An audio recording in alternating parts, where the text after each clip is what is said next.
আমাদের থোকায় থোকায় গাছে লেবু ঝুলে আছে দেখেন এইভাবে।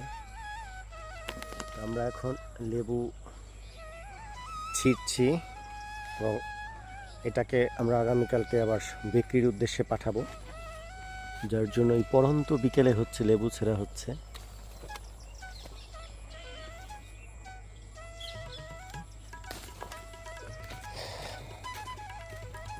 ছিঁড়ে ছিঁড়ে এখানে রাখবো।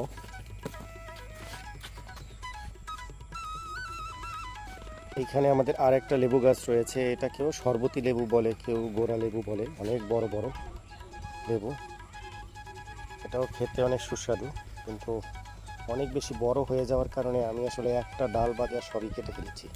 পুকুরের ভিতরে একটা জঙ্গলের মতো পরিবেশ তৈরি হয়ে গেছে, আর তাহলে দেখা গেছে এর ভিতরে আবার সাপ, ব্যাঙ, অন্যান্য প্রাণীর একটা নিরাপদ আশ্রয়স্থল হয়ে যাবে, যার কারণে আমি জায়গাটাকে পরিষ্কার করে ফেলেছি।